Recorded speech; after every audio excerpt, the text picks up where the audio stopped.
As the mayor of the town of Clayton, I'd like to call this Clayton Town Council meeting to order. I ask you to stand for the Pledge of Allegiance and remain standing for the invocation. I pledge allegiance to the flag of the United States of America and to the republic for which it stands, one nation, under God, indivisible, with liberty and justice for all. Let us pray. Most gracious and heavenly Father, we come before you with thanks and for all your many blessings that you have bestowed upon us, Lord. And we ask now that you be with us as we proceed with the business for the town of Clayton. For it's in your great name we pray. Amen.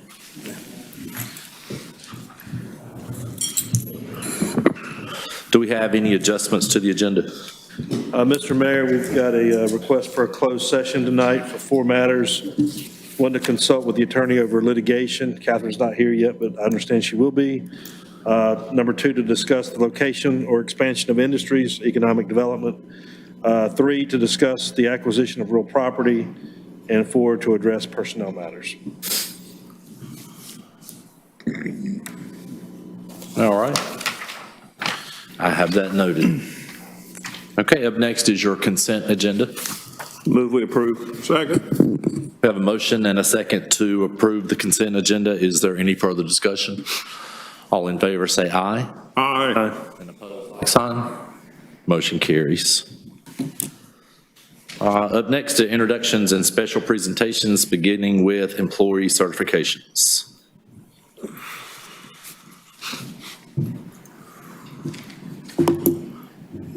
Good evening, Mr. Mayor, members of council, staff. Those of you that don't know me, I'm James Blaylock. I'm a utility maintenance supervisor with the Water and Sewer Preventative Maintenance Division. I'm honored to be here tonight to recognize the accomplishment of 2 of my employees during these crazy times we happen to be living in now. First, I'd like to recognize Mr. Dylan Carroll. In March, he attended a combined collections 3 and 4 wastewater certification class, which got canceled after his first class. We got him rescheduled for May, and he took it virtually. Then he took his exam in September and passed it, and he now holds a grade 3 collections wastewater certification. Awesome. Why is this significant, you might ask? Well, he took a combined grade 3 and 4 class virtually. That in itself is a pain. As we all know, that little screen and the formats used today ain't that good, but I'm very proud of him because grade 3 collections is one of the lowest passing rates, and he passed it the first time. Very proud of him. Next, Mr. Donnie Baker.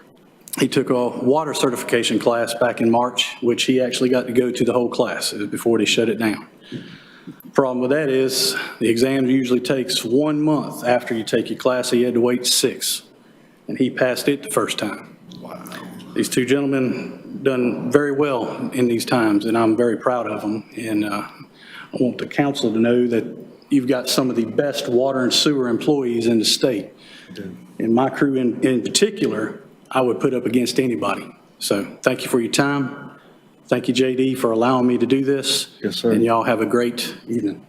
Thank you. From a water and sewer perspective, guys, I really appreciate what you're doing. There's not enough people getting certified and passing them the first time through like you guys have. So from my personal perspective, that's close to my heart. So good work, and it's something that'll last you the rest of your life. It's really good. Thank you. Thank you. Just thank you. Thank you, Nick.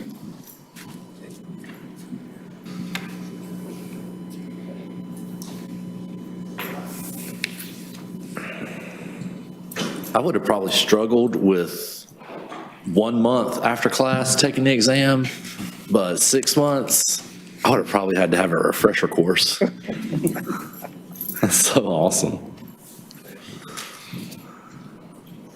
Up next is the Government Finance Officer Association's Certificate for Excellence in Finance Reporting.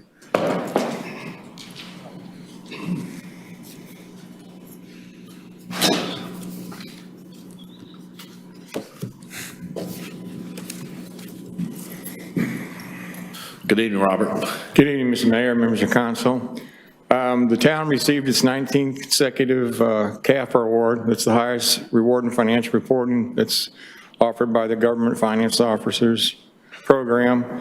It's my 11th consecutive award. So a lot to be proud of for the town, and Yes, and it just shows good, consistent work, so thank you. The Government Finance Officers Association of the United States and Canada has awarded the Certificate of Achievement for Excellence in Financial Reporting to the Town of Clayton for its Comprehensive Annual Financial Report, CAFR, for the fiscal year ended June 30th, 2019. The CAFR has been judged by an impartial panel to meet the high standards of the program, which includes demonstrating a constructive spirit of foreclosure to clearly communicate its financial history. This Certificate of Achievement is the highest form of recognition in the area of governmental accounting and financial reporting, and its attainment represents a significant accomplishment by a government and its management. So congratulations to our management team and to you, Robert McKay, for this great award. I'm happy to present this to you.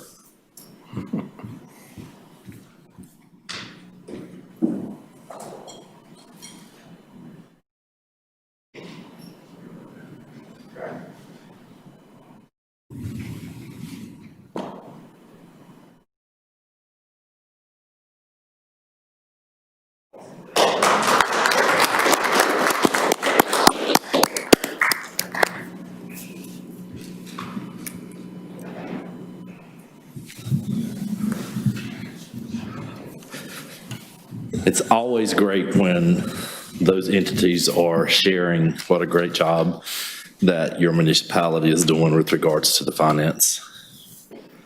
So thank you, Robert. Okay, up next under public hearing, the first one is the Code of Ordinance addition to Chapter 158, Stormwater Erosion.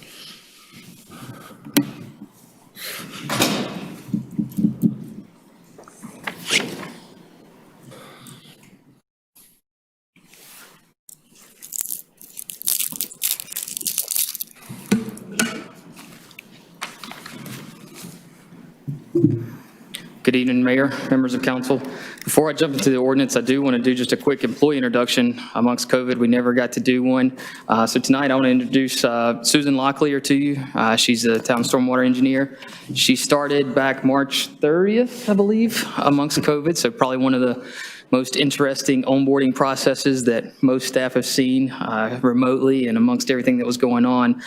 Susan has 13 years with the city of Raleigh doing plan review, permit issuance for stormwater, erosion control, new riparian buffers, FEMA floodplain. She's also worked to develop FEMA grants with the hazard mitigation program. Most recently, she's worked with NCDOT hydraulics unit reviewing bridges and roadway drainage systems. As a total, she has 8 years of total time with NCDOT. She's a professional engineer and CFM, Certified Floodplain Manager. Susan's actually lived in the area for 22 years and very familiar with Clayton and seen it grow. So we're excited to have her on board. Unfortunately, they couldn't do an actual formal introduction when she came on, but now as we're kicking off these programs, did want to at least introduce Susan to you.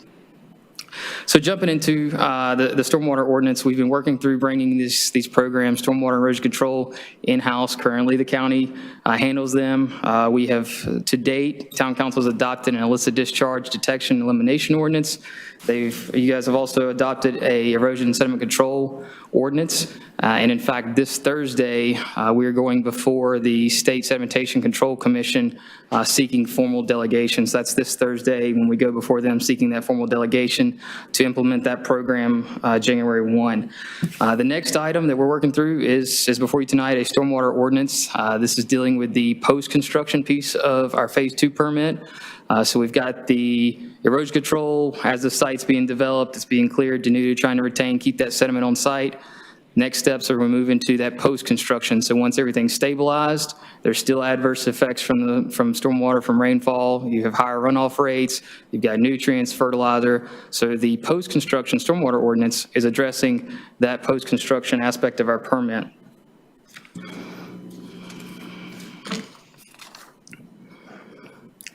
There's several, and we've talked about the adverse effects quite a bit. There's several permits and requirements that the town is under. We've talked about, we have our NPDES Phase 2 permit.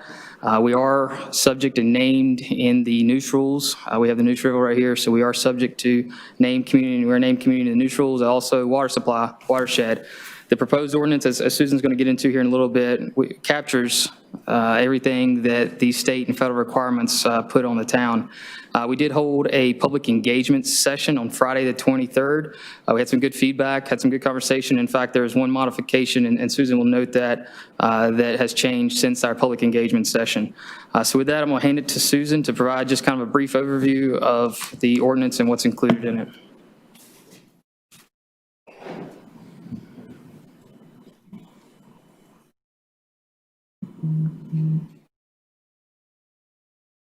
Hello.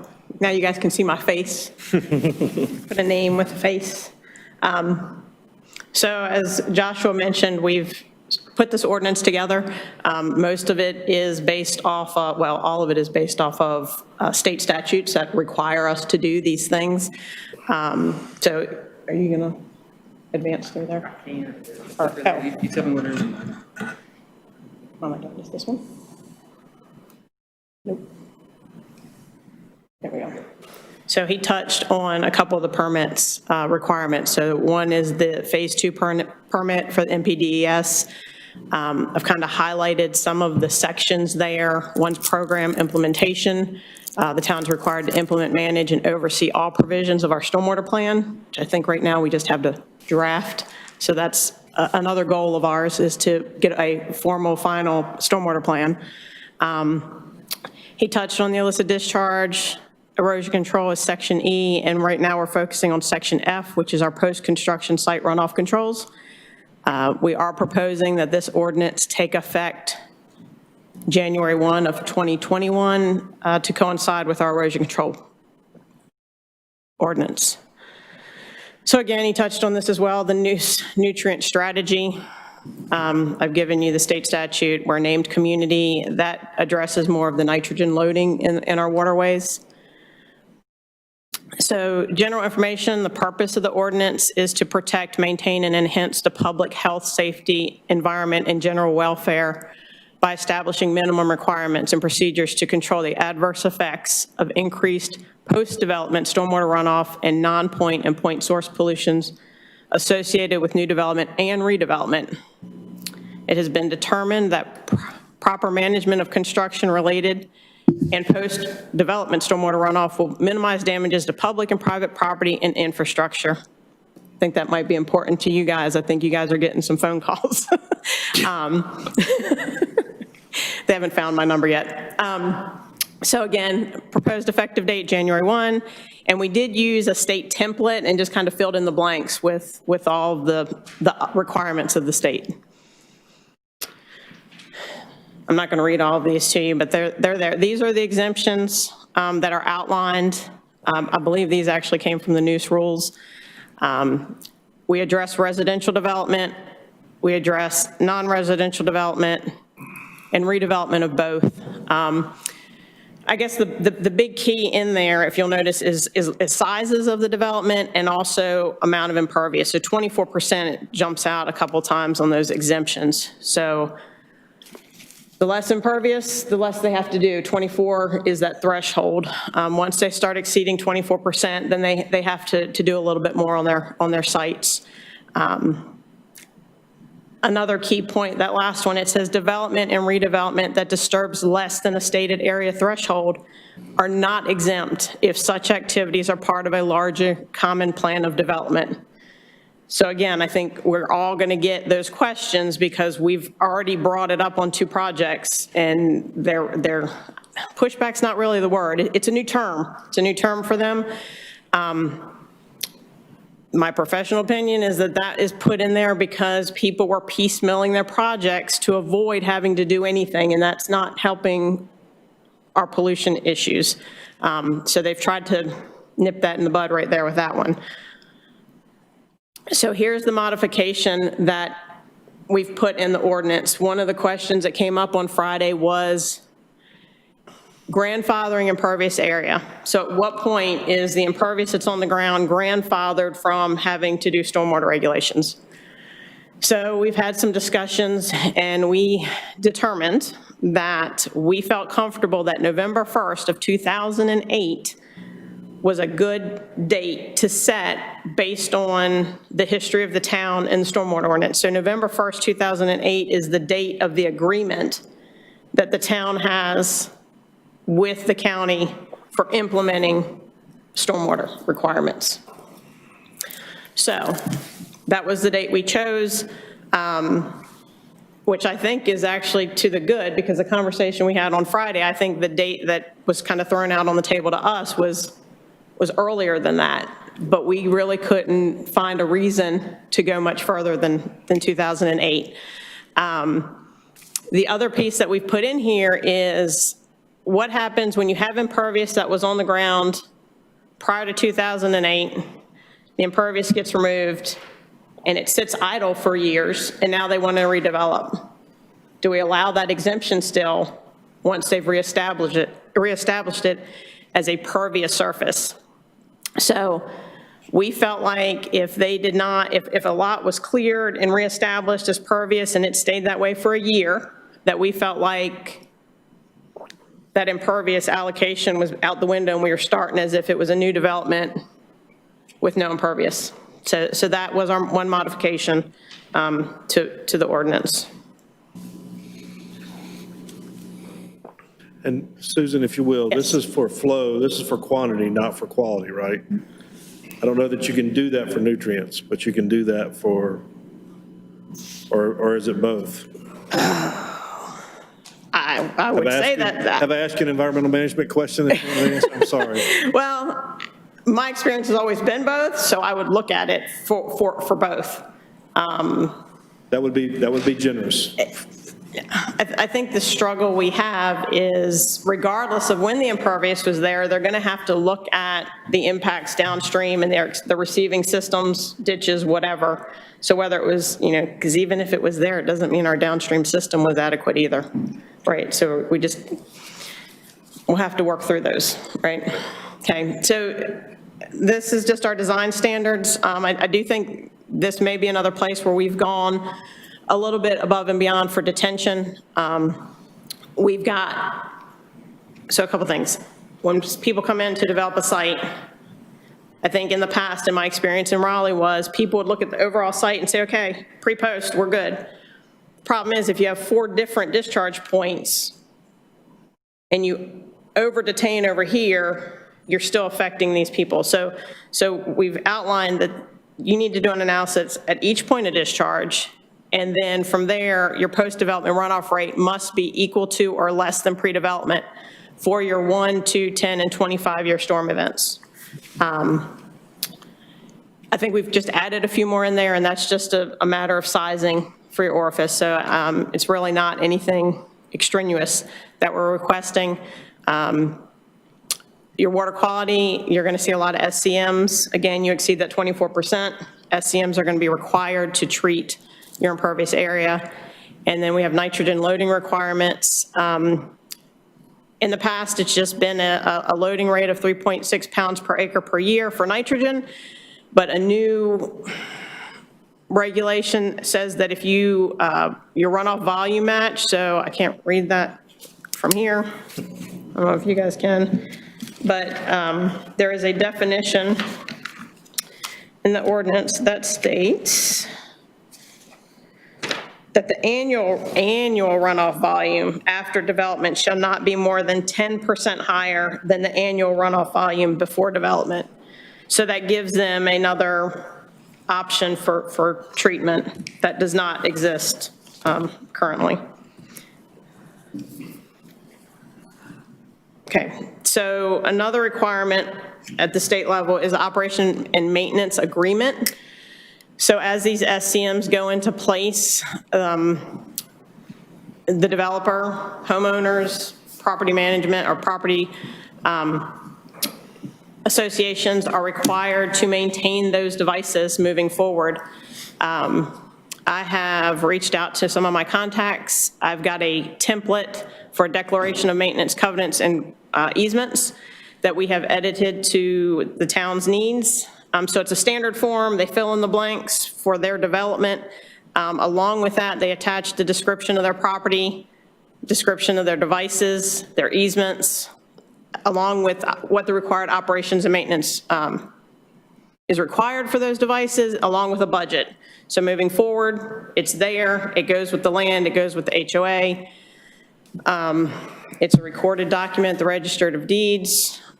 And for a shared device, we're asking for an escrow account to be established for future maintenance. And we've set that at a 25% initial construction cost for the stormwater control measures. That's pretty standard in the industry. Performance securities are going to be required with permit issuance. It's going to ensure that the SCMs are installed as required per the plan approval. That security is going to be the estimated construction cost plus 25%. It can be a cash escrow, letter of credit, bonds came up, other acceptable legal arrangements. I don't know what those would be, but I guess we're willing to have the conversation. Once the project is complete, stabilized, the SCM is converted to a final device, then within 60 days of the approval of the stormwater control measure as built, we will release that money minus the cost of the landscaping. So we will re-inspect a year later to make sure that that vegetation has established.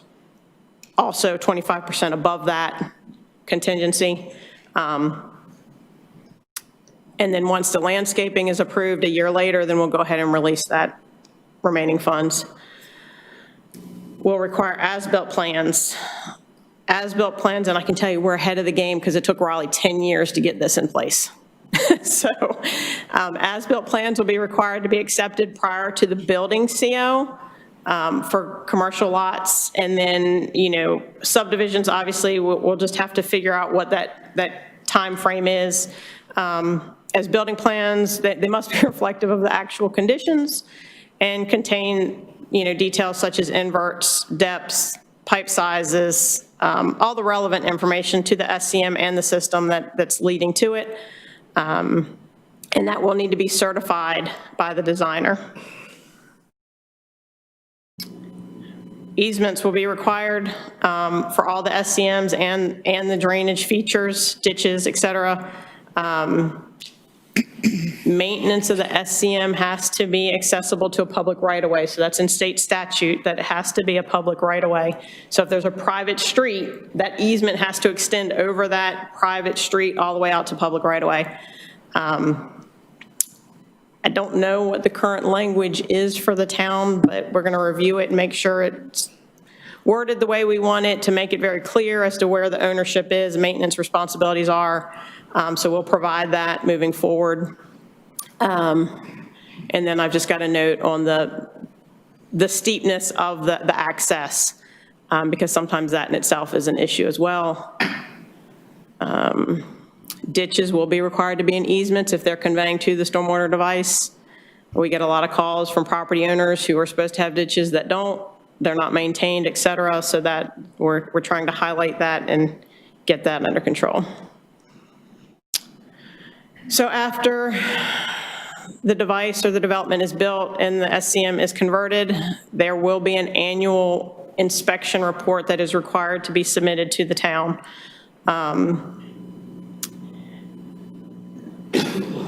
We're just saying that they have to we're requiring them to maintain those records for 5 years, so that would be all their maintenance records, and that it would have to be performed by qualified professionals. So NC State has a program that certifies people to do this type of work. So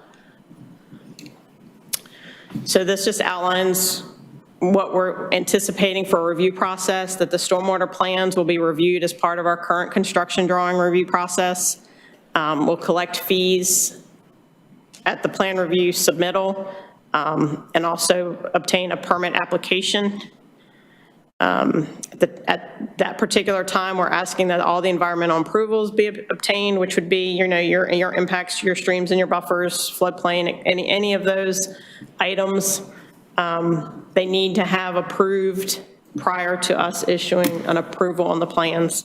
I just outlined our timeline. Staff will review plans within 20 working days, 10 working days for subsequent submittals. We're asking that resubmittals come in within 30 calendar days, just so we can move the projects along, because there's nothing worse than getting a project, reviewing it, and 6 months later, them submitting and thinking that you remembered the project. So we're just trying to keep the submittals moving along. And then all those other things, nutrient offset fees, permit fees, escrow fees, we'd also like to collect upon approval. Did I just turn it on? Is that it? Oh, I guess that's it. Any questions? I thought we had another. Before we do questions, No, go ahead, Joshua. if I can highlight just a couple things too, in addition to that, again, the ordinance is really based on a model ordinance, and a couple of things. We are scheduled for an audit in 2023 by the state, so really want to start, this is that next step in getting our program running and getting things in place such that when we get audited by the state in 2023, we do have things in place that are required. And I want to hit on a few of the differences, I think, from what the county currently has. So the county currently does not have a Phase 2 permit, which the town does. So that is one of the differences that people can expect to see is some of the requirements associated with the Phase 2 permit. As-built, I think, I don't know to what extent developers are having to submit as-built, but that is something that we will be requiring. Susan touched on the volume match some. So there's also, with the Phase 2 permit and for MS4s, there's the option for runoff treatment or runoff volume match. And that runoff treatment is defined as a primary SCM that treats the first 1 inch of rainfall. So to date, we've seen a lot of what the state considers secondary SCMs, so your dry basins, level spreaders, that do treat to some extent for the detention, but they're not really geared towards water quality. So being a Phase 2, we require that runoff treatment, and we'll see some what we consider primary SCMs, your wet ponds, your wetlands, bioretention cells, things of that nature. And then the escrow account for shared devices is also something that I don't know that is being adhered to in the town right now. So that's just basically setting up, if there is an HOA, that they will be able to maintain that device per their operation and maintenance agreement. So that escrow account that gets paid and gets set up allows them to have the funds to maintain it for just an HOA that may be starting out. So those are just some of the highlights that I wanted to just talk through that may be of different from what the county currently does here in Clayton. We are proposing to become effective January 1, and then the next meeting, we do anticipate bringing fees to Town Council. Those we're proposing to be in line with other municipalities, and we've done some benchmarking that we'll prepare and bring before you, and right in line with others in the county as well. So with that, I just want to add a few additional comments there. Yeah, and Mr. Mayor, if I could, Councilman Grandis had asked me earlier about the fees, and we had pulled the fees from this for some notification and comparison. I have seen those, and Susan and Joshua have pulled those together. But you did ask me whether you had to make the vote this time or next time on the fees, and the answer is no, you can wait. In fact, you can wait to adopt this until next time when you see the fees, if that's your wish. But again, I think Joshua and Susan have tried to get everything ready for a January 1 implementation, so that's why they're bringing this in two pieces to you tonight. One, the rules, and the second, or the ordinance and the fees next time. But no reason why you can't put those off and have some advanced time on your fees as well. Could we do all of those at the same time at the next meeting? Yes, you could. Would that create a problem with respect to the entire process, or no? No, sir, I don't see that issue. We will also be bringing, like I said, the erosion control fees as well to that one, but that is something we could do all of this at the next meeting, yes. I personally would prefer to wait, but I think it would be up to the entire council, certainly not me. And I just wanted to mention it because you had raised that question on fees, and I know some of you other have concerns about fees and knowing the fees before you adopt things, but I just wanted to mention that. Part of your vision was that I heard you say that they'd have to go back and review if the runoff was 10% greater than the year before. The runoff volume match, is that the one?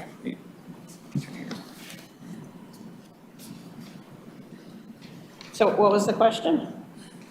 I think that's too low. You think that's too low? Well, that's. Yeah, that's the state's def- we have had rain in the last 2 years. Well, they're not gonna, so that's gonna be based off of, You said the year before. So if next year we have 20% more rainfall, then you got 20% more runoff. So the people are going to have to go back and spend more money. So I think you need to get the pipe sizes and everything in there ahead of the game. right, well, my guess is this is based off of it's gonna be based off of standard data that's used across the engineering industry. So it's not going to be how much rain did we get this year and that's what they're designing for. It's going to be looking at the past and those design standards that the industry uses to develop, to But come the up with climate this. changes are changing those standards. They haven't changed them yet, but I agree. I agree, No, they need to be updated. They're changing what's actually happening instead of the standards. And that definition is straight at, the definition for runoff volume match is a state definition, so that's not anything that we defined. I mean, the state is saying it's 10%. Yes. I got you. Yeah, and if I can add to it, But can we make that more stringent? We could, yes, we can make it more stringent, Stringent, or, well, we can't make it less, I don't. right, because. we would have to evaluate the more stringent. There's some stuff out there, and we'd have to evaluate that as being more stringent. But I want to point out, so there's two options, and that one is one of the options. So the runoff volume treatment, and so that's looking at total volume. That's not accounting for flow rates, the amount of flow that's coming off of the site. So that is a method towards the actual water quality treatment. The detention requirements would still be in place as far as the amount and the flow in cubic feet per second off the site. That would still be in effect. That is just an option for developers, that if you get the majority of the water back into the ground and it's not running off, so we're just talking overall volume here, from a treatment standpoint, that would be considered runoff volume treatment and meet the rules. The other option is, again, that runoff treatment is where it does go through a device. Now, the detention requirements, the 1, 2, 10, and 25 year, are still in place, even with the volume, which you're going to be able to meet it, but it's still, that's just an option of the two options to get water back into the ground as a pre-development site as it would. So again, it's not really to give the point of runoff rate, but more of total volume from the site, if that clarifies the question. Did you have more?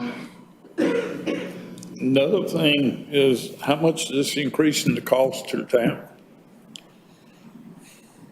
How much is it increasing the cost to the town? I'd see that you're going to have a lot of staff to monitor this. That's a fair point. So yes, so we've had this permit for several years now in our second cycle. These are things that the state does require. So we're at a starting point. We've got one full-time dedicated stormwater staff. And certainly there are many aspects of the program that this is a start. This is a start that it's going to take a lot to do. But Who is paying the cost that's incurred now? The developers? so the developers would be responsible for the devices, for maintain, and then once it's turned over to an HOA or completely closed out, the developers are responsible for that maintenance. The town, for maintenance of these devices, we would only be maintaining devices that are at our facilities. Will your fees be sufficient to cover the extra cost to town? We've done some preliminary analysis, just trying to gauge how far they would get us, and we can certainly come back and share that information. I don't have it right now with me as far as how much of the program it would cover. I don't foresee it in covering the entire program, but that's some information that we can come when we bring fees to you. I support Mr. Grandison saying we should table this till the next meeting. Okay. I make that motion. If I may, before we vote on that, it has been noted as a public hearing. We just ask the council if you want to continue to proceed as a public hearing, should there be any comments? Unless Joshua, I'm confused. It is a public hearing, right? Yes. So if you want to hear from anyone here, and there may not be anyone I recognize before it's tabled, I just offer that up for the council's consideration.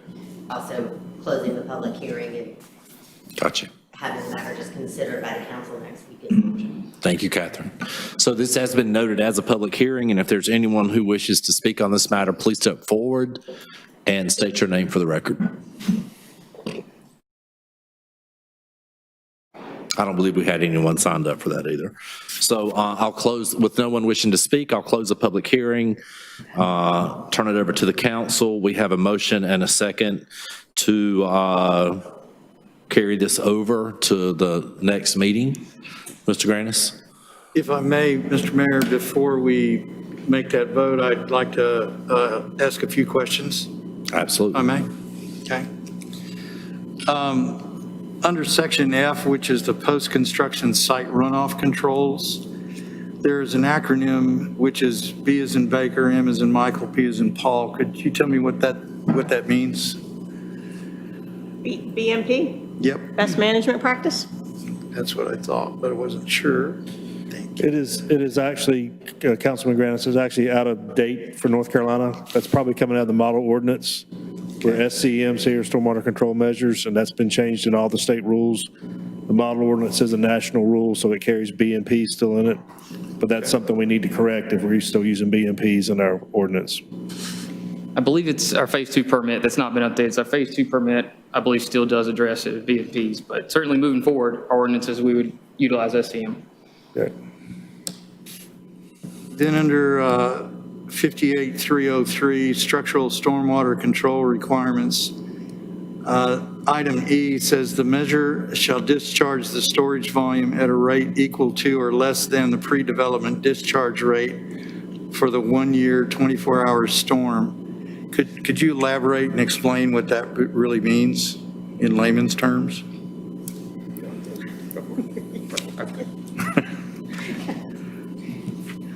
So the 1 year, 24-hour storm would be that event that we would anticipate on an average occurrence interval to happen every 1 year.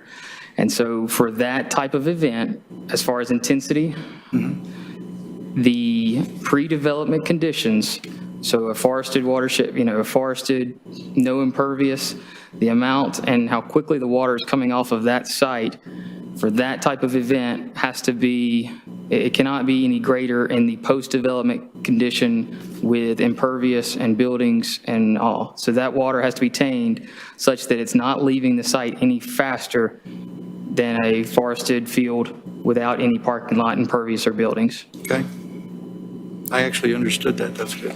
Thank you. Under 58306 variances, who hears the variance request and who makes the decision on it?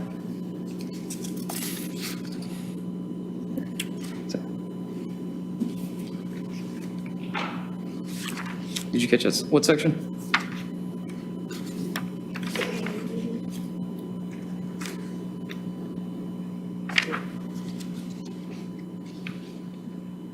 What was that section again?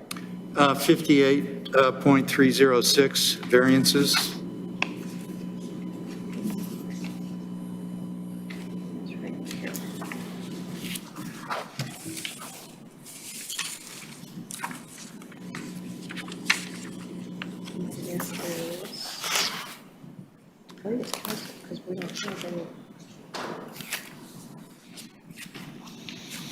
Without going through and reviewing the whole, I believe that was council is what we discussed in that one.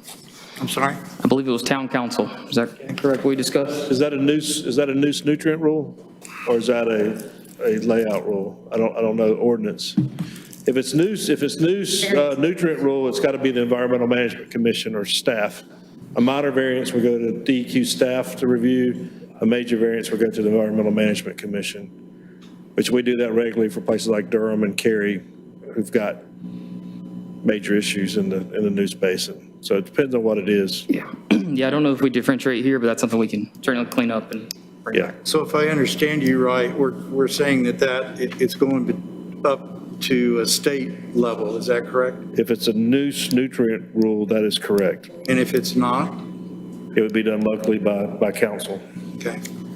Is that something that should be in this document or no?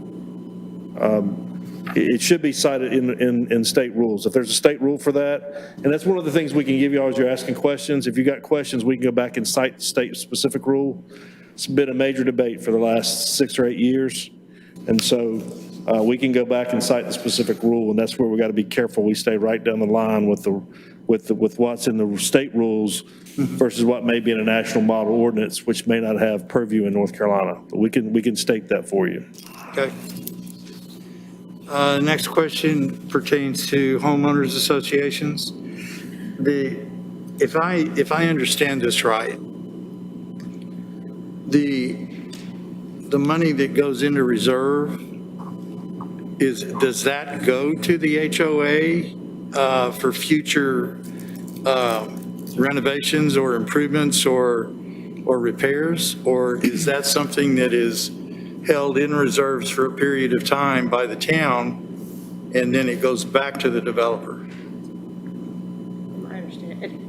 It's been my understanding that that is an establishment for future maintenance that the developer has established for the HOA to be able to utilize for future maintenance of the device. But honestly, I don't know the legal, I don't know if that's something Yeah, that's. so we would not be holding, the town would not be holding that escrow account. The escrow account would be set up for the HOA to utilize for maintenance if they come to it. Obviously, we hope that the HOAs are setting themselves up for being able to do the routine maintenance, but that's getting them kind of set off on the right foot and giving them some funds to be able to, if something were to come. Now, a lot of them are set up such that the town has to approve any use of that fund, but we do not hold the fund.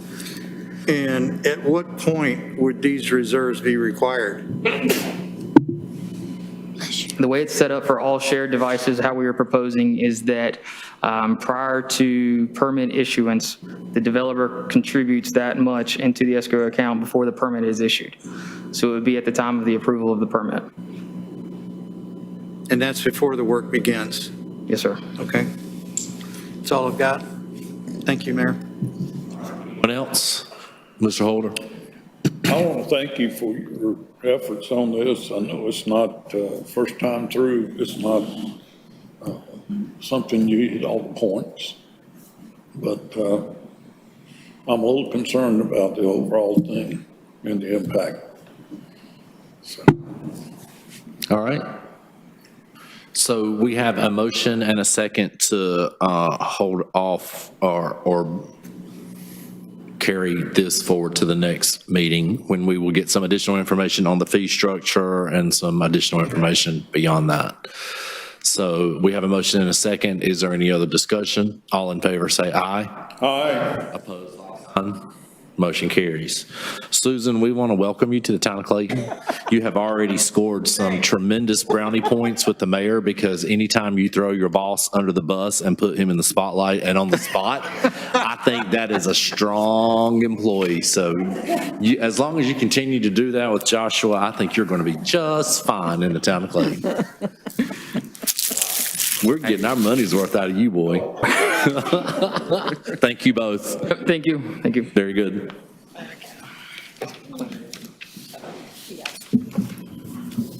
All right, up next, under old business is the historic Clayton Street blades.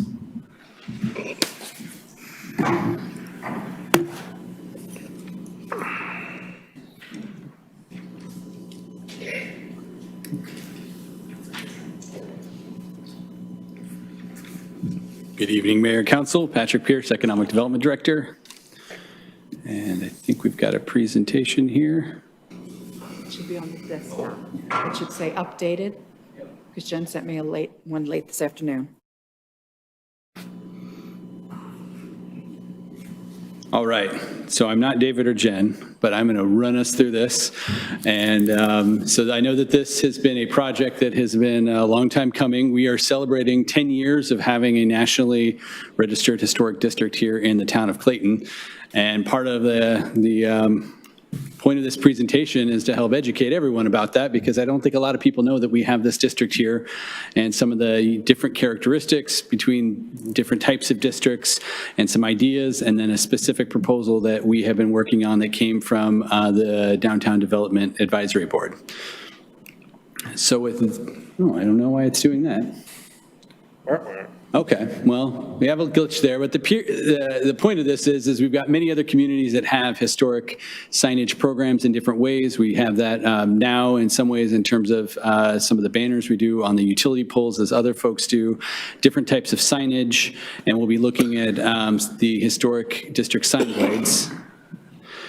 You've got communities like Wilmington that have fully embraced this, and it's really part of their character here. And I haven't been there, so I'm sure you all know this a lot better than I do, but they do a very good job in terms of the way that they preserve this and are looked at as a gold standard community throughout the state in terms of the way they do their historic preservation.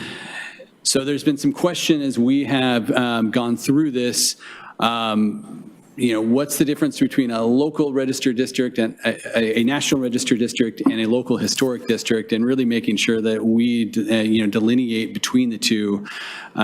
Really, I would say, and I'll go to the next page here, the big takeaway here is that this does not create a tax district or increase taxes and does not create regulations upon the local businesses. Again, this district, this nationally registered district has already been here. We're celebrating 10 years of it now. Where that happens in other communities is when they create a locally designated district, and that locally designated district has its own body, its own committee, and any sort of improvements have to get a certificate of appropriateness, which to make sure that they are historically consistent and they do not, reduce from the contributing structure. So that is not what we have. We have a nationally registered district, which is just recognizing that Clayton is a historic place, and that a lot of work went into that 10 years ago to establish that. So this is just reinforcing that point here. Any of the regulations that are downtown are a part of the downtown overlay district. That is a separate thing from a local historic district. So an advantage to having this, to being in the National Register, is historic tax credit eligibility. And one of the projects here is the spinning mill, which has taken advantage of this. And I can say that Jen and I have both had phone calls from companies specifically wanting to be in a historic district. We've also had investment, requests for information come from folks that want to be in districts and want to work on properties and invest money in specifically to get historic tax credits as part of their development process. So it's an important economic development tool. And there's different ones here. Without David here, I'm not going to take a deep dive down the rabbit hole here, but there are two different programs here, basically, in terms of how you would apply for an income producing. You'll see this a lot on theaters or hotels or those sorts of properties, versus homeowners that can take advantage of them and also get a state tax credit for them. So some of the opportunities and things that have been going on here, and some opportunities for the future around tours. I know there's some ghost tours that the Clayton Historical Association was doing. I think working with the Greenway as we continue to extend that into downtown is a great opportunity. And really just, I think, thinking about ways that we can make more awareness here, get more people utilizing these credits here, and thinking about getting ourselves re-engaged within the Main Street program as well. So I think a lot of good opportunities here that we can take advantage of this tool we already have in our toolbox. So what came out of the DDA as a specific proposal was looking at historic sign blades. And these are some examples that we found here from across the state, and some may be out of state as well, but really just an easy recognition to delineate where these boundaries are. And I know David Milliken here helped to lead this, and I know the town was engaged 10 years ago here. So folks came out from the State Historical Preservation Office, helped establish these boundaries and we have 294 contributing structures and buildings when they did this, and 109 non-contributing, but this really spans downtown and into the neighborhoods on both sides of the railroad tracks here. So really encompassing a lot of the downtown, the greater downtown area here. And David David went through, maybe it's on the next slide here, yes. And so this is the design that the Downtown Development Advisory Board approved in 2020, and I think it is going to really taking on the Warrenton kind of type there, and what they want to do is have them set at a perpendicular to the top sign on top of the signposts here. And they're relatively easy to install, according to talking to the folks in public services, and are relatively affordable as well. So David went through and inventoried every single intersection and every single street pole about a year ago, and that's how we came to the number here of 63. And so we're looking at roughly $2,100 for the street signs with a few extras because they do get damaged by vehicles and wind occasionally, and also the installation brackets as well. So kind of a timeline, if we went forward with this, would be about 14 to 21 business days, so we should have them by around Thanksgiving, about 2 to 3 weeks of installation for the public services team around town. So we would anticipate that these would be installed on the existing street signs here by the end of the year. And we would have a great recognition of and a great celebration, I think, of this 10-year birthday of our National Historic District. So in doing this, ways we want to roll out and create awareness here, and I've been working with Kathy and Scotty on this as well, is going back through, at the 150-year celebration, there are some great historical records that were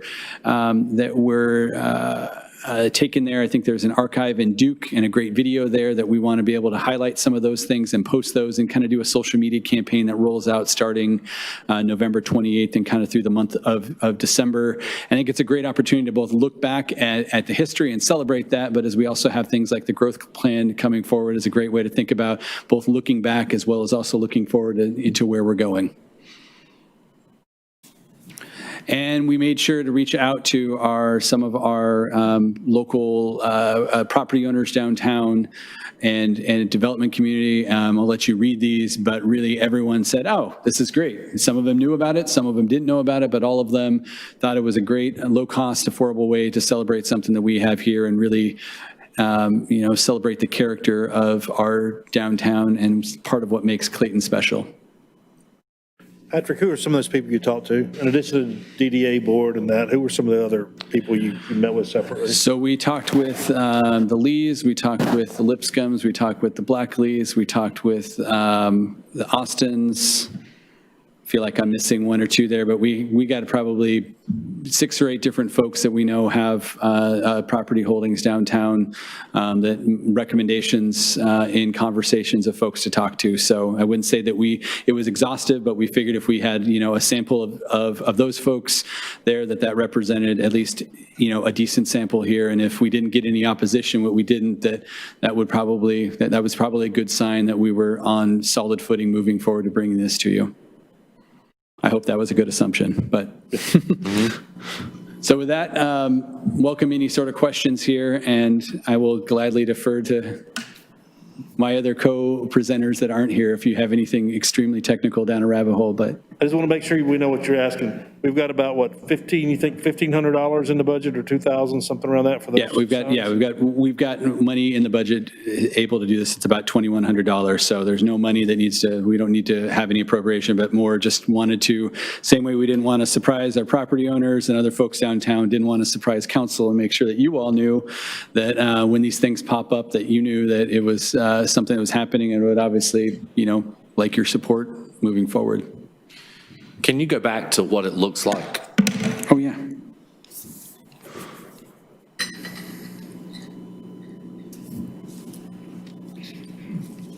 So it's solid brown. Just wanted to make sure that white wasn't like part of it, but it's. Well, I think it will. I think it may have the white outline there, similar to the one around there. So pretty much as it's seen right there. Yeah. Okay. I think that's good because that is really reflective at night. Yes. So you get good visual during the day and in the evening. That's awesome. Can you go a couple slides up to the pictures of the bank? Look at that middle picture, y'all, with that telephone pole with those 4 wooden things across it, and they're just full as ticks. That is back in the day. And now we talk about trying to put utilities underground, and can you imagine what it would have been like if everything was like that? We've come a long way in downtown. Questions or comments? Mr. Granis? I think this is really a great idea, and I know this was spawned many years ago. And to see it come to fruition, I think is really great. So, good job. Thank you. And obviously, a lot of people worked on this before me, so I appreciate all that work to hear, but happy to carry it across the finish line here. Awesome. All right. Any other questions or comments? And a motion to direct staff to move forward with the project? Motion. Second. There's a motion and a second to direct staff to move forward with the project. Any other questions? If not, all in favor say aye. Aye. Opposed, like sign. Motion carries. Thank you, Patrick. Thank you. I'd be remiss if I didn't recognize our DDA, our Downtown Advisory Board, the council member, Bobby Bunn, who was there and helped kind of guide us through this whole process there. So I appreciate your. I was going to thank you all, but Michael kind of stole that thunder a few minutes ago. So, And for that. the whole group did a great job. The design committee, David, who actually took time to walk through this town and recognize these intersections. Unbelievable. Yeah. This group did a really great job. Good job. Thank you, Mr. Bunn. All right, up next under new business is the recycle program.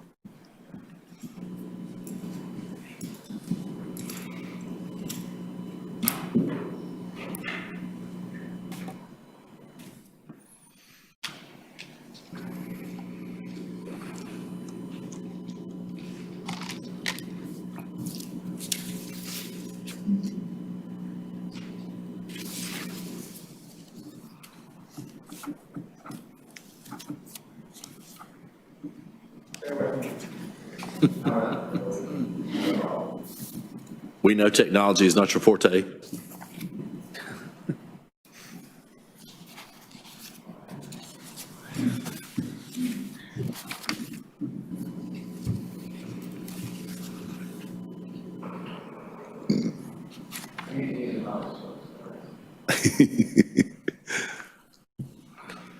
I will say this, while Blake's coming up, this is not a budget request for more money. We have put 100, like the earlier solid waste issues were.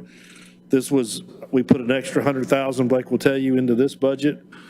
And we see it maybe having to go up again, Blake. You'll fill in the blanks. But the question will be, we all value recycling, but maybe the question for next year's budget or the mid-year budget is when is enough enough? So some different ways you guys may need to think about handling this going forward. So Blake, you ready?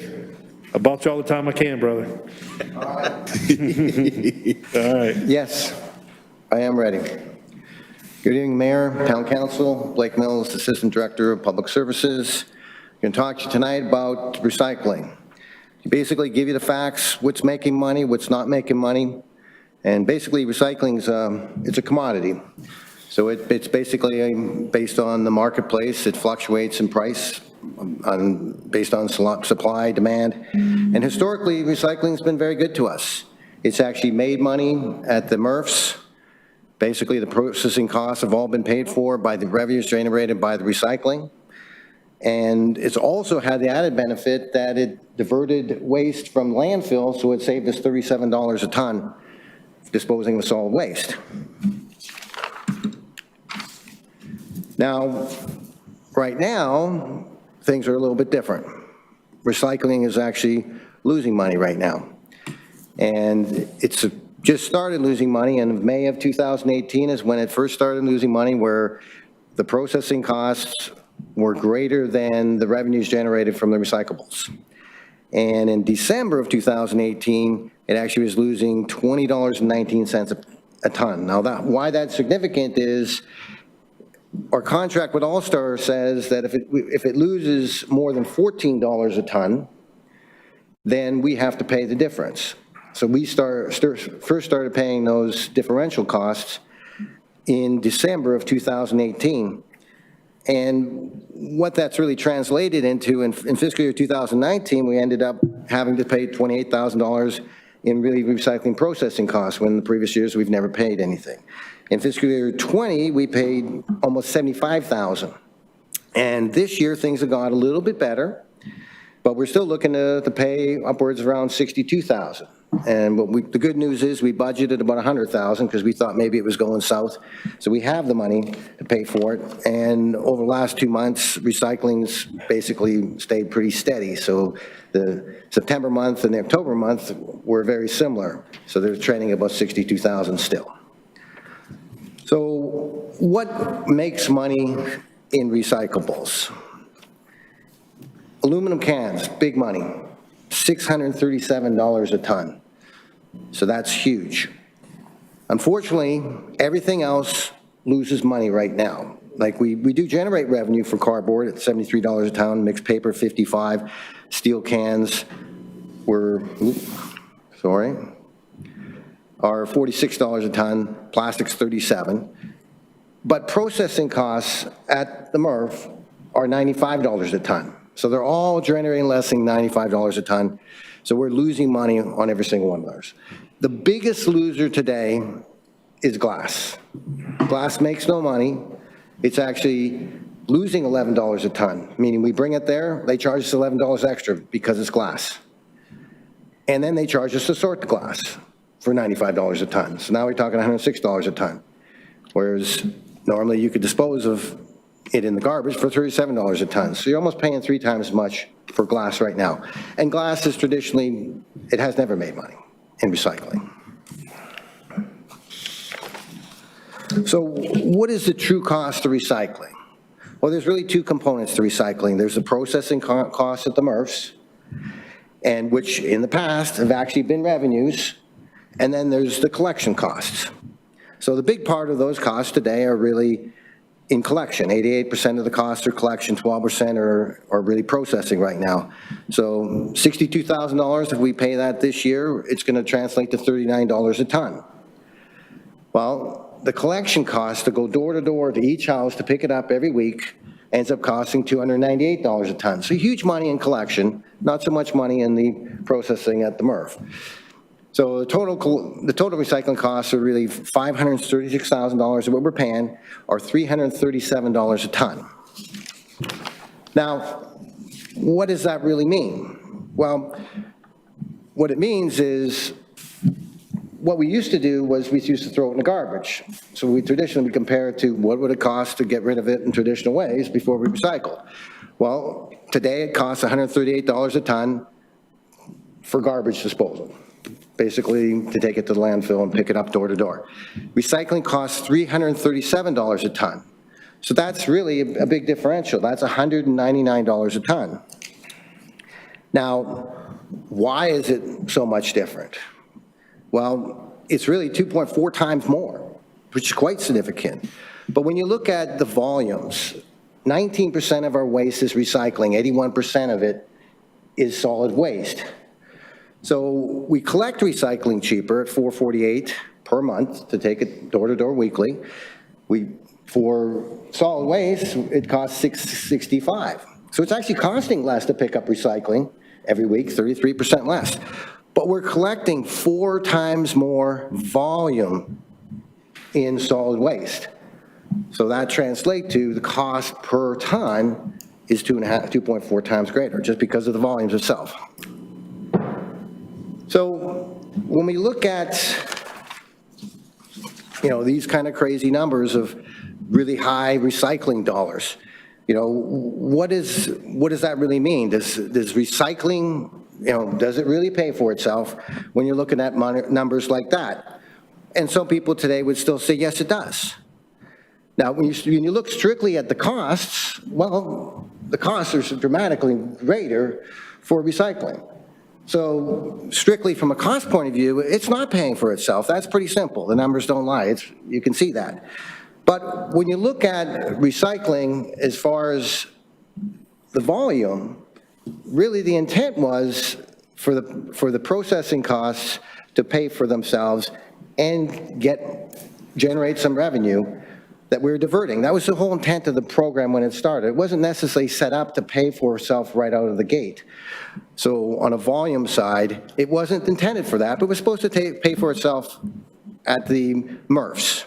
And it was doing that for a long time, and it will do that again. This is kind of a downturn, but it's short term. But what we have to do, what we can do pretty quickly is go from that 19% to something greater, because some municipalities are doing 25% is how much recycling they're doing versus 19%. And a lot of that's just education to get more recycling, get people more motivated to do it. We have great participation in recycling, where 85% of the people every week are recycling. 95% are, at least 95% of all the customers are recycling at some point.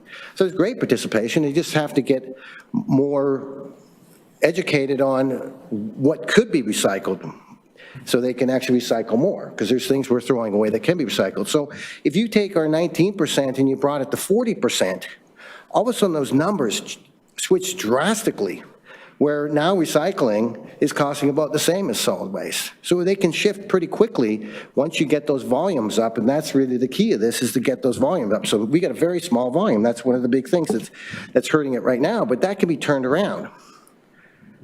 So historically, it has made profits at the MRFs, and it's going to go back to that at some point in time. It's just the market's down right now. It's still going to divert tonnage away from landfills and save landfill space over time and save $37 a ton in disposal costs. You know, but there's also other things that are involved with recycling that we haven't factored in as far as cost. And those are really the intangible costs. And what are those intangible costs? Recycling creates jobs. In North Carolina alone, it creates 16,000 jobs a year, $700 million in payroll, just the recycling industry. So it also saves resources. Every ton of paper that you recycle saves 24 trees. So what does that mean in Clayton? Aluminum recycled uses 95% less energy. And pulp and paper plants creating paper are the biggest uses of any industry there is in industrialism as far as water, using water. So it can save a lot of water. It reduces greenhouse gases. So steel has 86% less air pollution. That's, you know, recycled steel versus processing it. So really, recycling is a long-term investment, and we have to look at it that way. We're just in the initial stages of it. It's going to pay dividends down the road. So when you factor in everything, even today, you can make the claim that it actually is paying for itself when you consider all those intangible costs. So what can be done to reduce recycling costs? Well, one of the big things is going to be technology. As we get more improvements and innovation in recycling, in the collection, in the processing, in the manufacturing of it, it's going to get less costly. Just like LED lights. There was a time when LED lights cost a fortune. Nobody would buy them. I'm paying $100 a bulb. Now LED lights, much, much cheaper. You're saving 90% energy. Who would believe you could save 90% energy than you could from 2000 today? Unbelievable, right? So recycling, you know, when we recycle more, it's going to reduce those costs per ton. So those are going to fall pretty dramatically as we get more and more tonnage. Now, one option we could do is we could collect it biweekly. Now, we collect it biweekly, we could save maybe $200,000 of that of the $474 that we're paying every 2 weeks. We could save significant money there. That would change that dollar amount right now significantly. But we really don't want to collect it biweekly because some municipalities do that, but the convenience, people don't like it, and they'd rather pay more many times. But the whole premise of it is this recycling is supposed to be your main disposal method. It's not supposed to be the garbage. So by going bi-weekly, you're backtracking. You want people to make that recycling bin full every week and not have the garbage. So even if we did that, it would be short term. Long term, we want to recycle more. So we can wait, and one of the ways you can do that is just wait till the recycling cart's full. And you don't have to put it out every week. That's going to save money because all the money is in the collection costs, as we've shown. Just the recycling we're doing today generates about 14 cents a week is what they're generating on average. Right now, we're losing 33 cents because we're processing it. But even if we're making money, like in the old days, it costs $1.03 a week just to pick it up. So if it's not full, don't put it out. That's one way to make a big bang for your buck savings.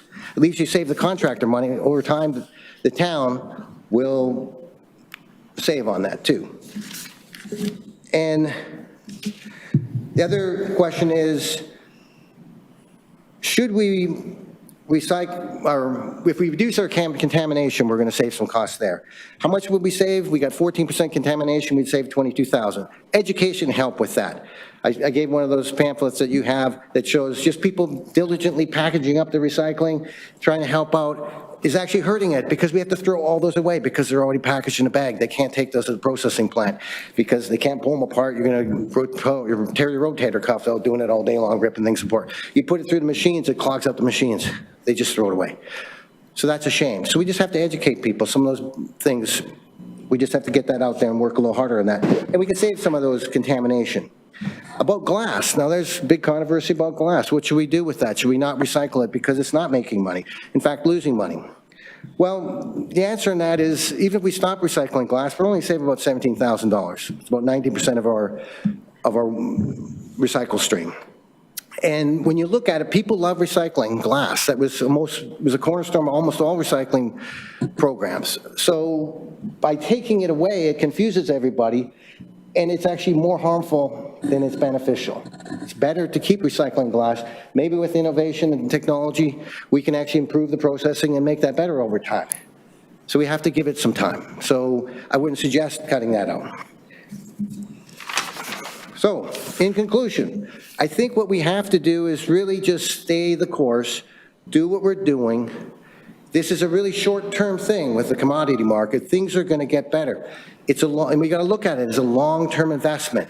Over time, this is going to pay for itself, but we got to start with baby steps, and that's kind of where we are right now, that it's not quite there, but it's going to get there, and it may get there pretty quick. Already, all these intangibles, people say it's already there, but it's going to get a lot better when you look at these financial numbers. Over time, they're going to shift around where recycling is cheaper. True. That concludes my presentation. Awesome.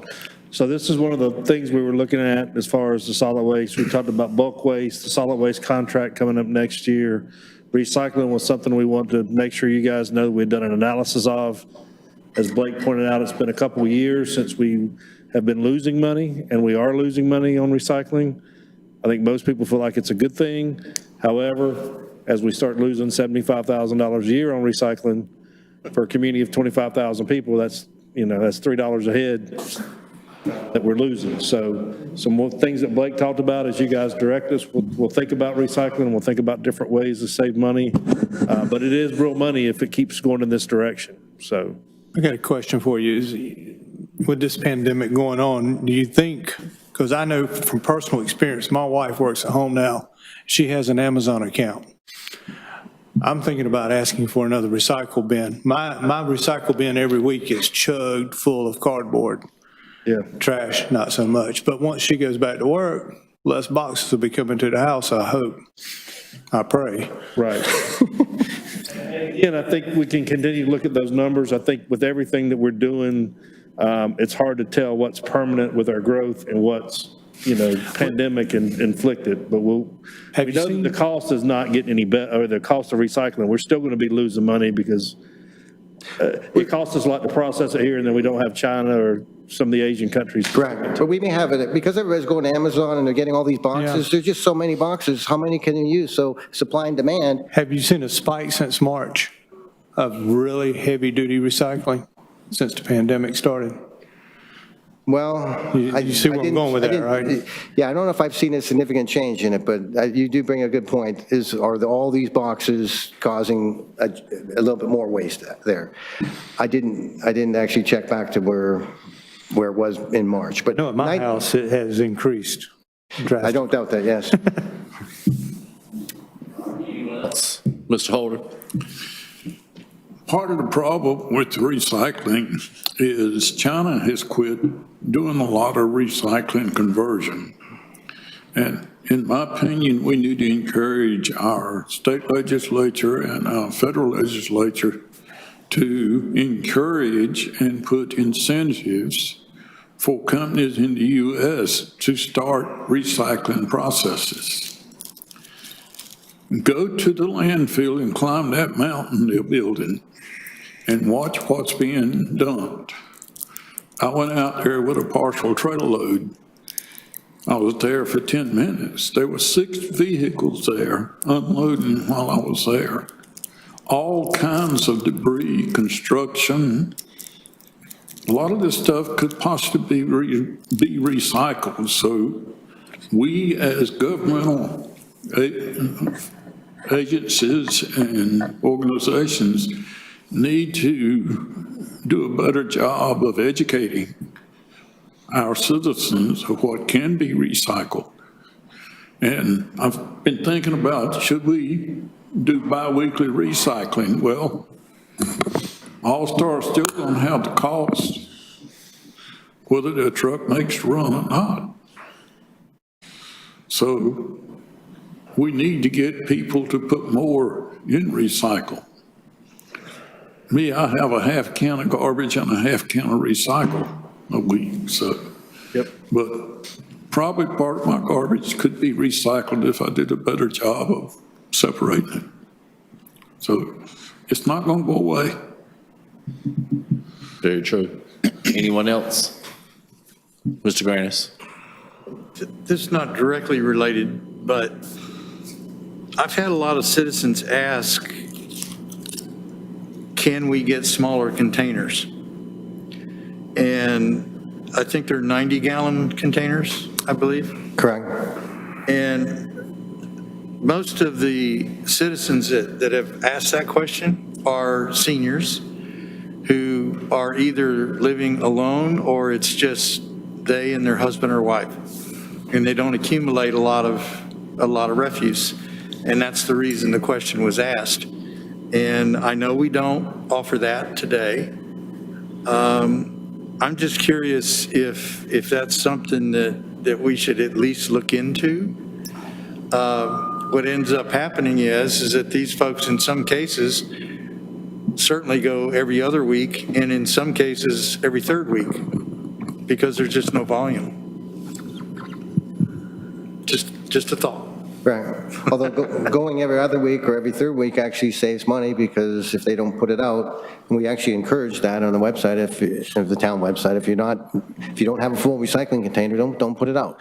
That way they don't have to stop at your house. They get their efficiencies are up. Just to stop just to pick up a very small amount really isn't worth it. So it's okay to store it up over time. And certainly we could have different sizes, but one of the issues with different sizes is that doesn't tend to increase the cost because you have to have potentially different type of collection methods to handle different sizes of containers. So one size fits all is better from a cost point of view, from efficiencies from the contract, but not better for individual homeowners, of course, because that's a big container and it takes a lot of space.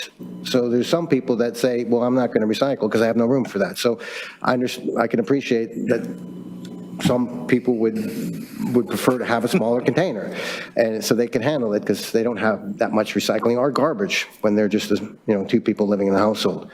It's certainly something we could look into and we could ask the question and see if from All-Star's way of picking it up, whether that would have impact them. But one of the problems with the small containers is it doesn't have a top on it. So when you put it out and it's windy, it blows everywhere. Or and it rains, then your cardboard gets contaminated and the paper does too, so that it all becomes waste. So you got to have a container that has a top on it that doesn't blow around. So it just gets a little more complicated. But it's not a bad idea to ask and say, is there some way to accommodate that? So we can ask All-Star. And that's pretty much what I said. I said, I'll be happy to ask. We can ask and report back. All right, anyone else? Thank you, Blake. Yep. Great, thank you, Blake. Listed on my agenda, and I'm sorry, Joshua, I know you're devastated that I didn't call the Legend Park project to the podium, but I will now. Next item on the agenda is going to be our Legend Park project.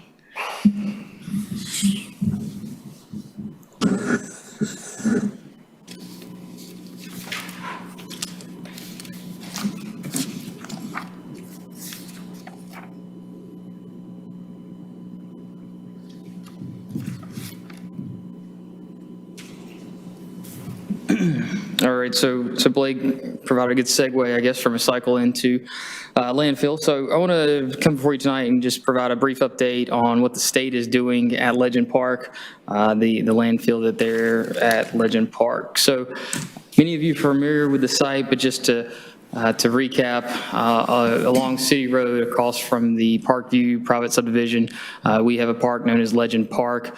Currently parking, there's one baseball field with lights, scorehouse, and then in the past there's been some, this has been a trailhead for some of the mountain bike trails that are in the vicinity in and around this park. Zooming in here again, you can see the baseball field. You can see a section of Sam's Branch Greenway that comes around beside left field there. The fence right there added. I will say on this, we are looking to get this cut. Hopefully by the end of the week, this will be cut over. But did want to just provide kind of an overview of the park and get everyone familiar with it. And then the greenway that there runs along right beside the field. So Legend Park is known as a pre-regulatory landfill. The state's definition for this is any land area, whether publicly or privately owned, on which municipal solid waste disposal occurred prior to January 1st, 1983, but not thereafter, and does not include any landfill used primarily for disposal of industrial solid waste. The state has a pre-regulatory landfill program. It is within the Department of Environmental Quality, within DEQ, specifically in Division of Waste, in the Division of Waste Management. In 2007, the state established this unit, and it addresses these pre-1983 landfills. This program is really geared towards prioritizing, assessing, and implementing remedial action plans for each of the pre-regulatory landfills in North Carolina. That same legislation that set that up back in 2007 imposed a tax of $2 per ton on municipal solid waste and construction debris for landfills in North Carolina. 1/2 of that tax goes to fund this program for the prioritizing, assessing, and implementing the remedial action plans, also known as a RAP, so remedial action plan. The pre-regulatory landfill program, they have staff that are dedicated to overseeing consultants and firms, contracts that do the assessment and the remediation work.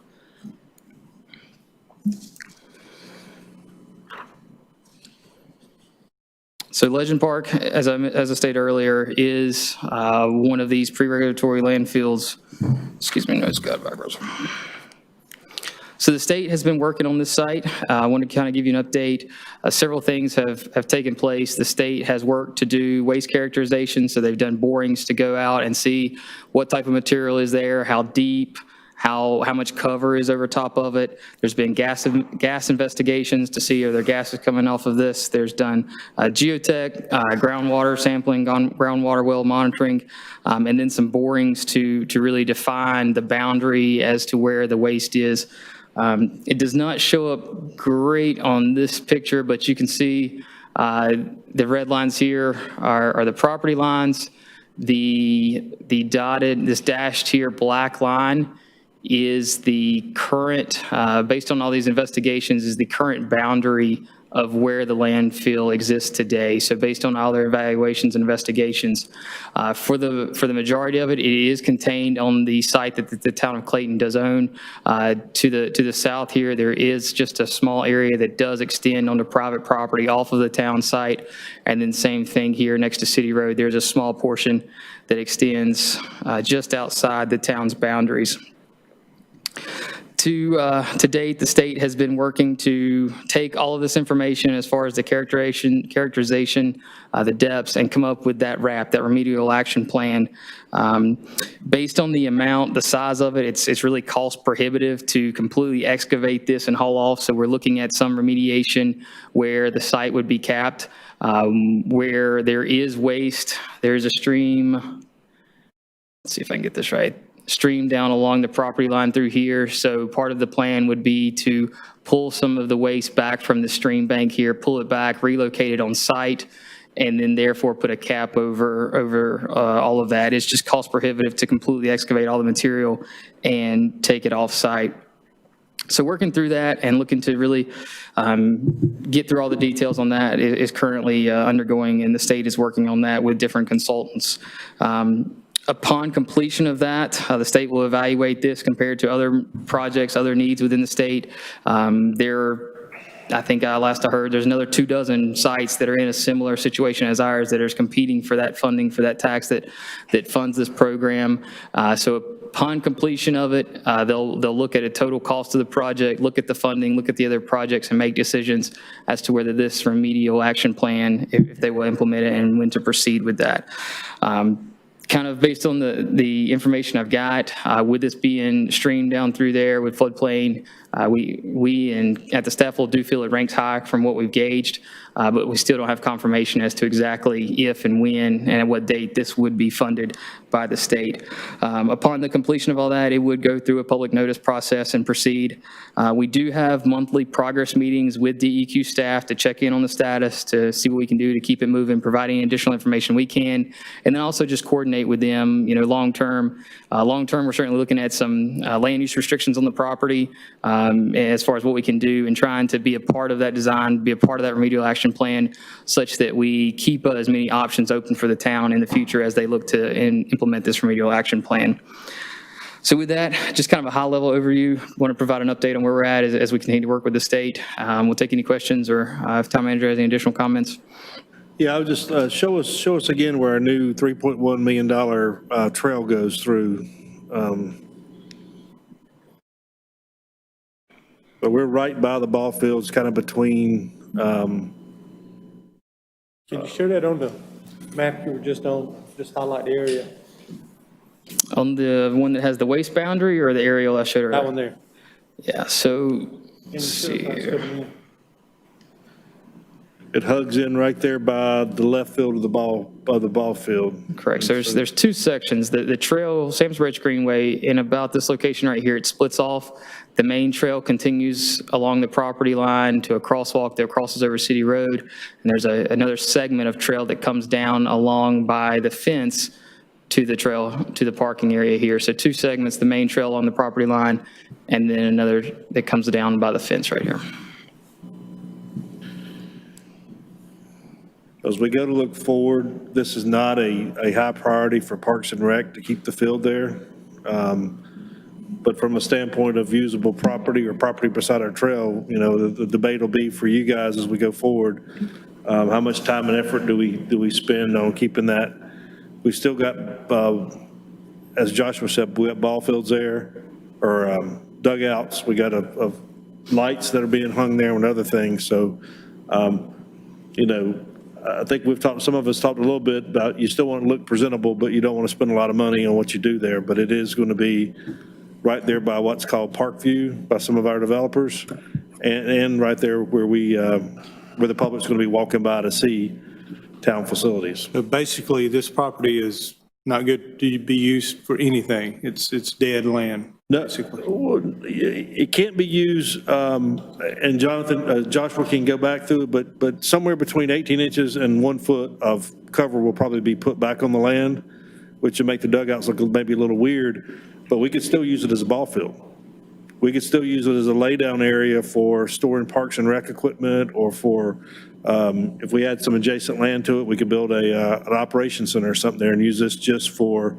So you could put a building on it, what you're saying? You could not put a building on it in the traditional sense of a deep foundation or something. You may could put some cover on it or something like that, like a metal building, a shallow one, but you couldn't put a deep foundation on it. I got you.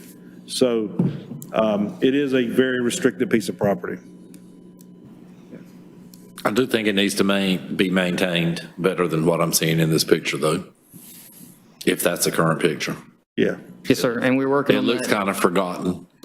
And I don't want it to be so pretty that people are out there, but I just want it to look like a fox isn't going to run out of there or something. I have asked staff, and Richard's going to have them come out with the and basically just cut it down and make sure it's knocked down. We're not going to try to seed it or anything at this point, but we do want to make sure it's kind of level and knocked down out there a little bit, so it just doesn't look wild or uncontrolled. Cool. Questions or comments? Thank you, Joshua. Thank you. Up next is town reports, beginning with the manager. A couple things, good news that I'd like to recognize, a couple people here, Tammy Ray and Kimberly Bradley. Tammy's actually an employee, Kimberly is with Pawnee Express, but we always talk about our COVID program and keeping things neat and clean. Those two ladies have done a tremendous amount of work, and just want to recognize them for not only what they do to keep the whole facility clean, but they have really done a great job during COVID. Every time I see them, they're cleaning out a building and doing different things. So I just want to recognize those two. I also want to recognize Haley Hogg, one of our planners. We had a very, one of our key projects we had the other day. It was a tough meeting, but she handled it very well. And always what I like to hear is that our planners are finding solutions, and our developer that was with this really complimented her a lot and was really pleased with how she handled herself and was available to bring in some creative solutions. Lastly, I want to thank James Warren. We probably don't thank him enough, but during the wastewater facility, he probably has more compliance than anybody in the town to maintain. But we have in our wastewater reclamation project hit some big things with our NPDES permits that you'll hear about next time, with our nutrient. And James has continued to just really perform well over the years. And I think sometimes we take him a little bit for granted, but he has done an outstanding job for us over the last 20 or 30 years, however long he's been here now. And I want to recognize him. A couple other things that I'll give you. We talked a little bit about council briefings today, and we'll have some other organizational notes I'll present tomorrow. I hope those have been good. I've heard some good things about how we've changed some of that information. So just remind you that we'll have some organizational notes tomorrow. We're continuing to work, as you have heard from me for the last 60 days, but really working to try to balance revenues and expenses. And we've tried to continue to show you guys where we're looking at managing our expenses in anticipation for our mid-year budget review, which will be coming up. Next meeting will be a busy meeting. It will be a long meeting. There's a lot of stuff going on. One of which will be our public hearing for our wastewater reclamation facility. So that's a little bit behind now, but hopefully we're going to catch up a little bit of time, but that'll be advertised and be a public hearing. Mr. Mayor, we will do that first of the meeting next time. So we'll call the meeting in, and then we'll do that public hearing to do the state procedure, and then we'll go back to the normal format of the other business, if that's okay. And finally, as you guys approved last month, we have picked a firm to look at the the permanent manager solution. And if you've probably heard already, we'll be having some public meetings later this week to talk about that and some expectations both from council and from staff and from the public. I guess we'll have a public meeting too. So that's all I have for tonight. All right, thank you, sir. Town attorney? No report. Town clerk? No reports, thank you. A quick update on the Horne Street project, Horne Street parking lot shutdown update. I understand, Joshua, that my parking place is getting ready to be eliminated. Can you verify that? That is correct. Eliminated. So quick update. Last month, Town Council approved the contract for Daniels Incorporated of Garner to work on the parking lot, Horne Street parking lot expansion project. We have been working on communication and following through with the contractor on all the contract items and everything, and we are set to go.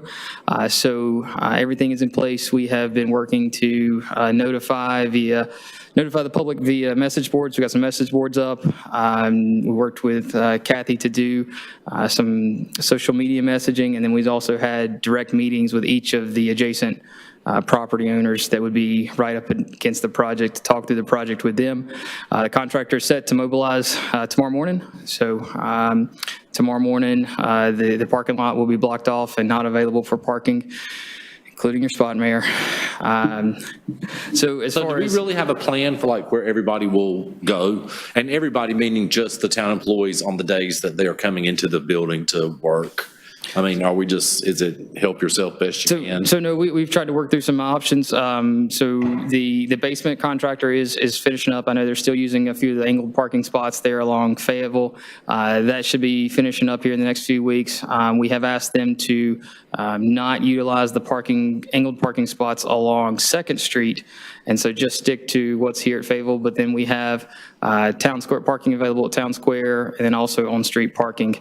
And Not going to say it's going to be easy. I'm not going to stand up here and say it is. There's going to be some pains with going through this, but in the end, with patience, we ask for patience from the public as well as we get through this. And in the end, when we really double our parking needs here, it's going to be a good project. So Are we going to move some handicap parking places from over here and designate them on the front side? So we do have, I believe there's two, or I know there's at least one, but I believe there's two handicap parking spaces that are on the Second Street angle parking that will be available there for handicap. Okay. Good. So anticipating the project, hopefully around 4 months, we'll be back in the new parking lot. We'll provide additional updates to council as well as to the public as how that project is moving along. But again, as of tomorrow morning, it will be shut down. So I guess tonight before you leave, take a couple of laps around the racetrack there, and then we're going to get moving on it and get this project done here. You're going to make sure my sign is taken care of, right? We'll take care of the sign. Awesome. I don't want it to be thrown away or anything. All right, any questions Exact or same anything one. for Joshua? All right, thank you, sir. All right, we'll now open the floor for informal discussion and public comment. Anyone wish to speak? No one wishing to speak. I'll turn it over to council for comments. No comments from the council, then we're going to go into a closed session after we have, a 15-minute break, is that good? 15-minute break, all right? Thank you, we'll resume in 15 minutes.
biggest mistake they did when they built this was not putting a bathroom.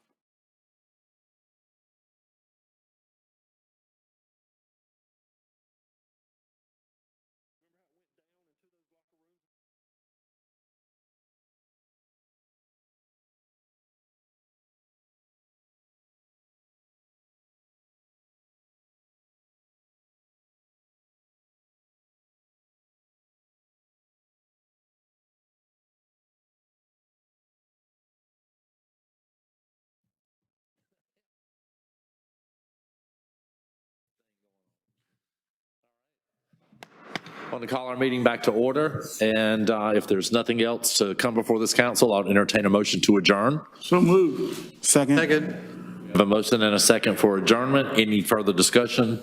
All in favor say aye. Aye. Opposed, like sign. Motion carries. Good night.